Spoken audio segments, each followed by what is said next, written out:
Hi everyone, welcome to the Marketplace. Coming up this afternoon, Finance Minister Ken Ofori-Atta's statement before Parliament on plans to deal with COVID-19 postponed. But what possible plans would the Finance Minister be drawing up now? We have some analysis coming up. Also tonight, GPRTU in Kumasi to take details of passengers who board buses. They hope this would help in contact tracing. And despite the coronavirus crisis, banks say they will continue to lend to SMEs. We'll be hearing from the president of the Ghana Association of Bankers. Welcome once again. Details right after this break.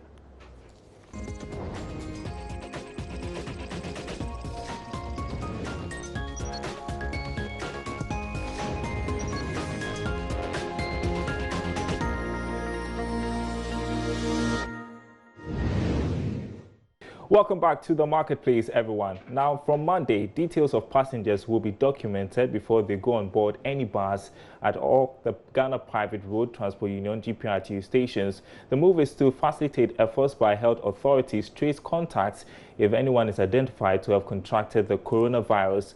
The decision was agreed after meeting with the Kumasi Metropolitan Assembly and the leadership of the GPRTU. Prince Apia has more. Every player in Ghana's economy now has been engaged to contribute in every way possible to reduce the spread of the coronavirus pandemic. The transport unions are the latest government has engaged. The Kumasi Metropolitan Assembly has therefore met the GPRTU in Ashanti region on implementations of some of the agreements. So the advice from my office was how they will all abide by the directive from the Minister for Transport to be reducing the numbers so as to create spacing, and at the same time the data collection, that is all the passengers entering into each car. Nananima Kobresiama is chairman of the GPRTU in Ashanti region. We shall take the name of the destination he's going, the mobile number, and everything, so that if something happens, we can quickly identify that this person came to this station and this has happened. So that for the highways, we shall register every passenger who joins bus to any place. But for the Wawa, we can't do that. So we want to control the disease and at the same time passengers who join the buses. So this is to facilitate the contact tracing that health professionals have been battling with in this fight against coronavirus. But the major obstacle to this plan is transport operators that do not belong to any unions, popularly known as Wawa. Trotro is a vehicle which doesn't stop at one place to load. Somewhere we jump from a doom and stop at roundabout. For this, you can't get some people to do all this, because our worry is that we have some people who don't want to join any union, especially the Wawa people. This is what I would say. So we are pleading with the government to help us cramp down all these people. Meanwhile, the chief executive of KMA, Osei Entry, has hinted on how to address this challenge. Drivers, because we are in a country where the law also allows people of their freedom, freedom of association. But here is the case that because of their inability to join the union, the unionized ones are also not able to control them. So in these hard times, what do we do with them? So this is an issue. So I'll be inviting those that we know, because they've given us a lot of numbers, but there are a lot of numbers that we don't know. So that is why immediately we are going to have a meeting with the regional minister for us to take a decision as to how to deal with them. Meanwhile, both parties are yet to agree on the reduction in the number of passengers the drivers must carry. So for the start, the leadership here at the GPRTU station has barred anybody from preaching in the buses or selling in the buses. This is to protect the passengers from any level of exposure. Prince Apia reporting.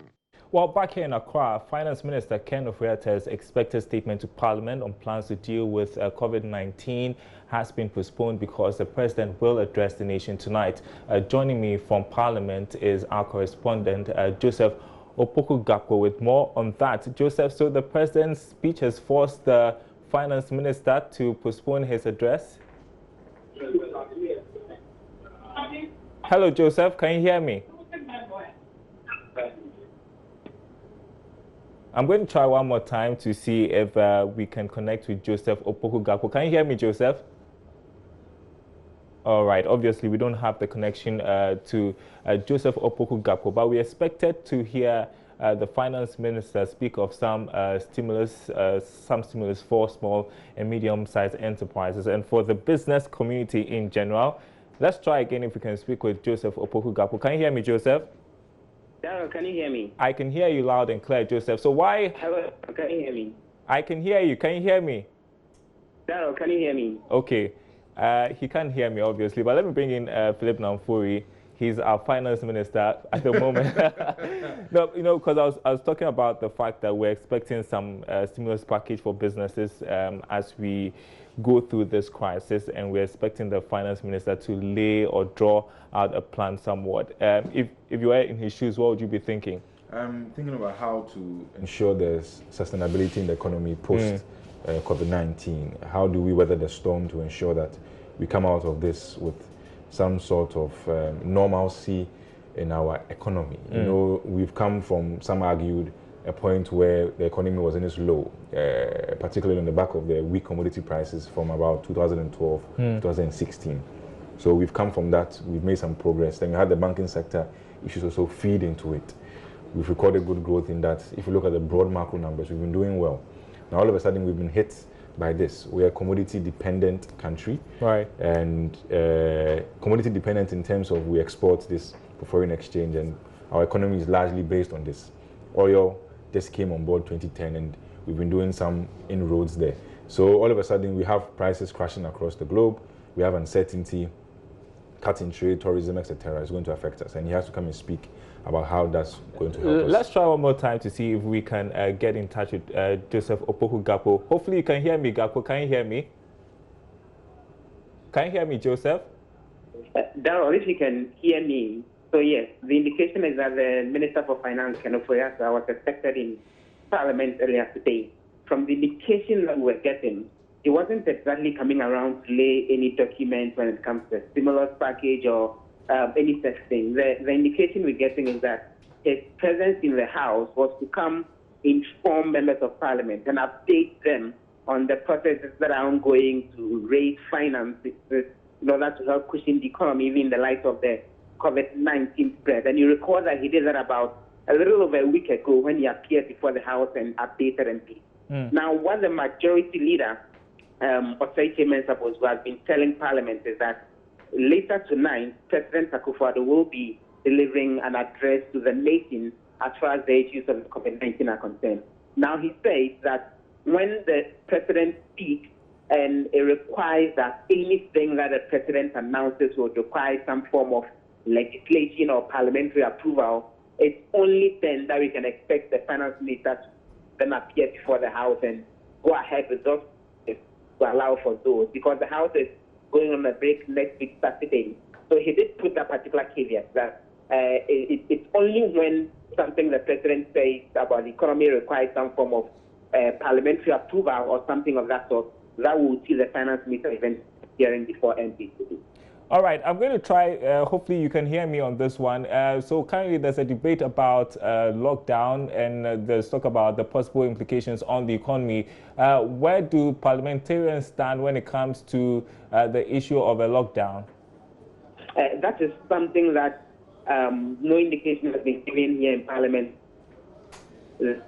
Minority spokesperson on foreign affairs, Samuel Okudzeto-Ablakwa, requested that the House make space to debate the issue of lockdown and the possible impact it would have on the economy and how ordinary people can be cushioned in the light of that. But the majority said that that's still a conversation that's ongoing to allow for the House to properly debate such an issue and even getting the other ministers to come respond to questions. So it's not come up on the floor yet. The House is now discussing what form any such conversation on the floor of Parliament should take.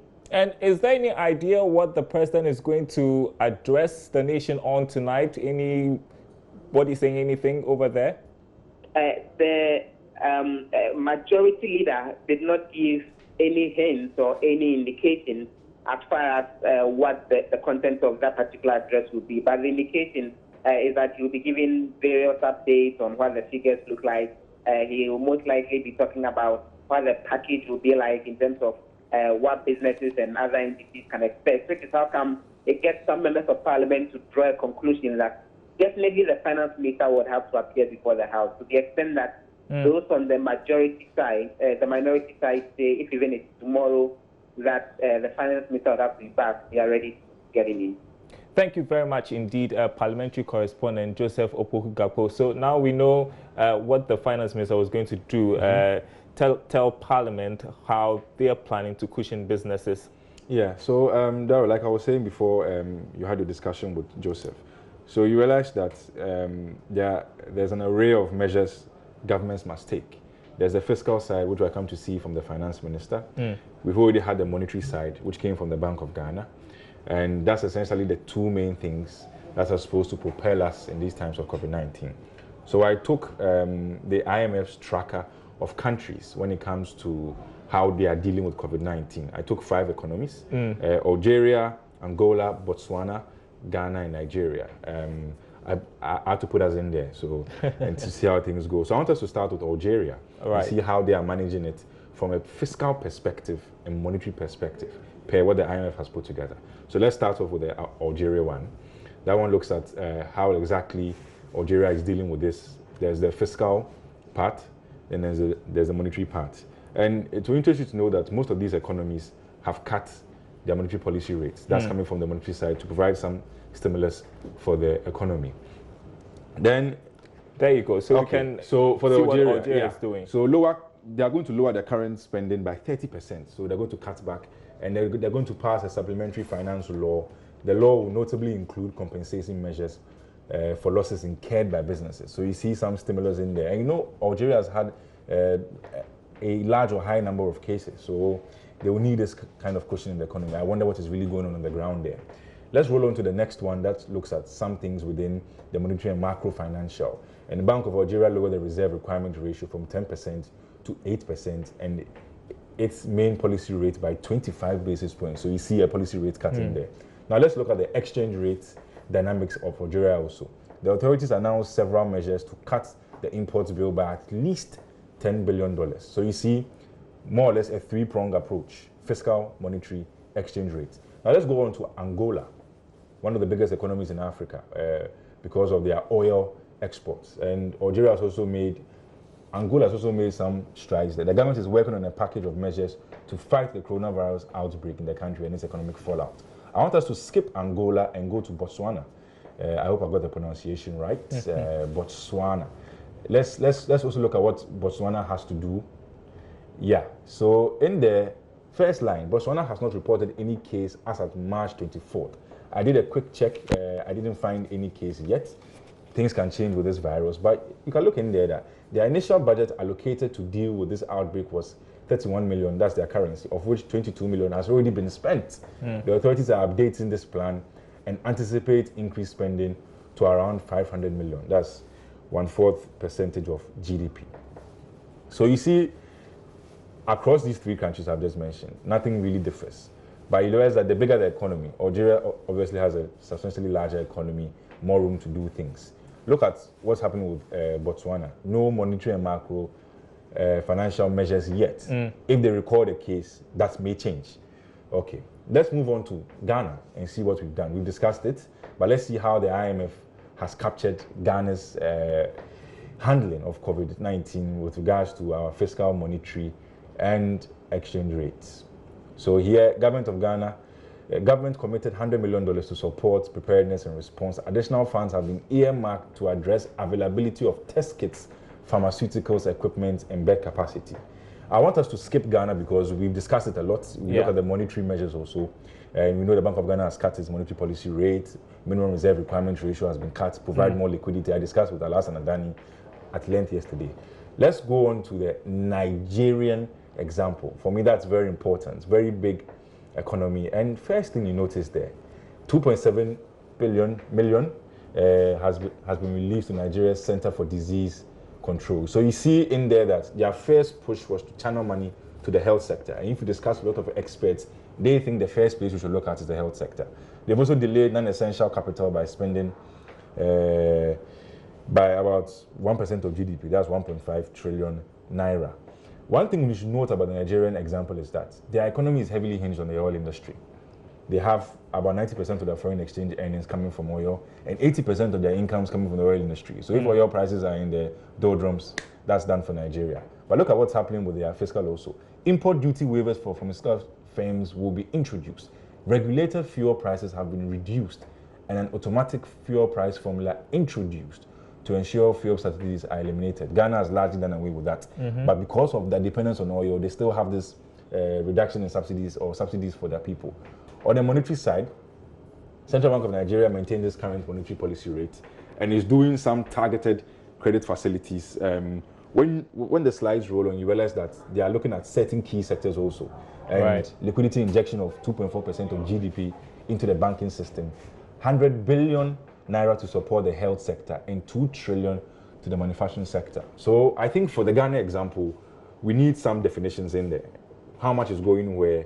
And I'm sure in the coming days, we should see, if not the president doing this, then the finance minister. Because my last question to you was going to be if we are on track with the kind of responses from the finance ministry or from government to COVID-19. I think largely on the health side, I'm not a health expert, so I'll leave that. But I think broadly speaking, there's still some fear when we record cases. But I think authorities are doing their best to handle it. From the monetary side, we've seen what Bank of Ghana has done. Bank of Ghana has hinted that they may have emergency monetary policy committee meetings if they think the crisis needs more push.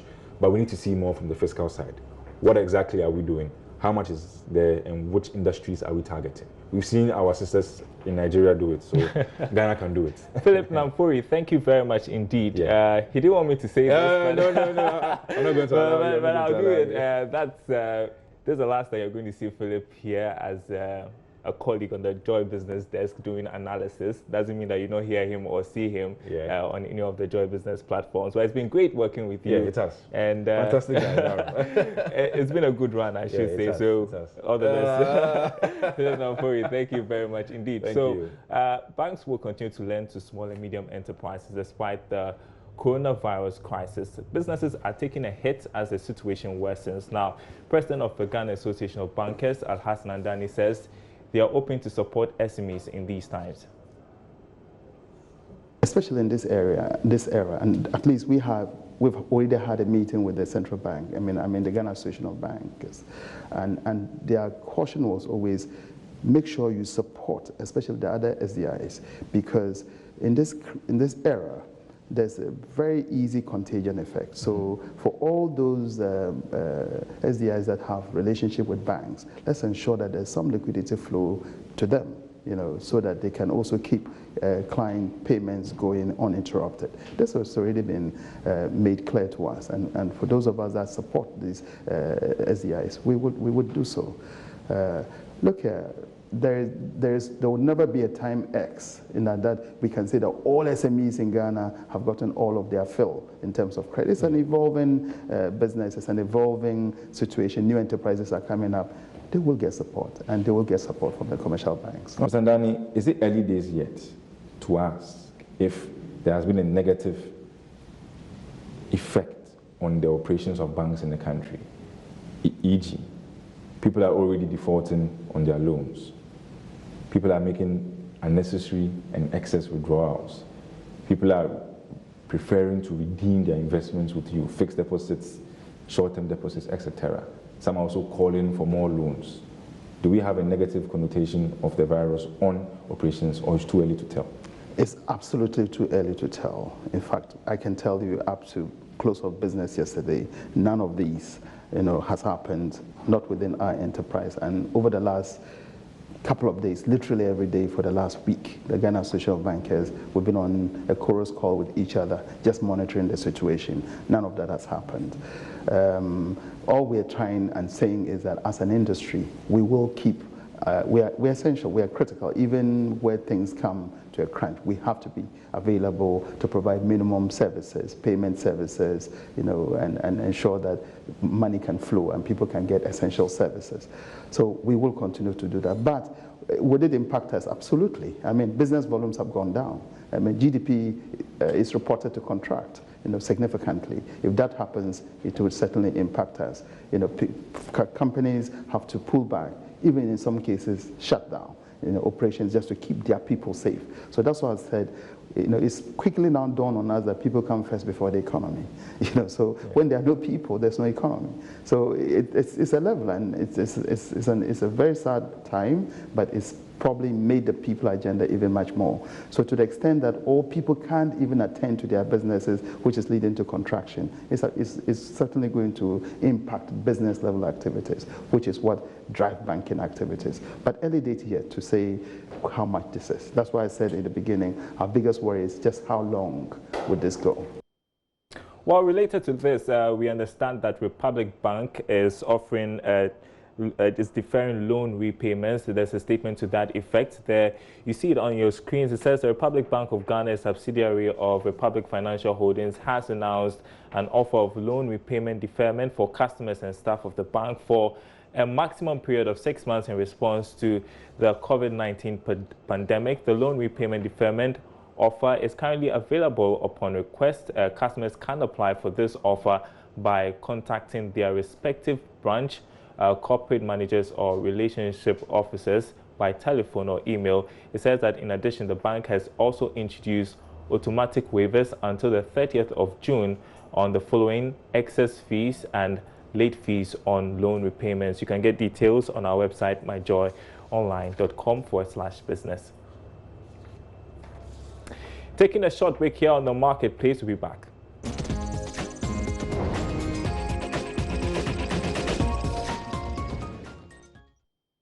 Welcome back to the program. Before we go, traders in Accra say they are recording low sales this week as the coronavirus outbreak has left market centers empty.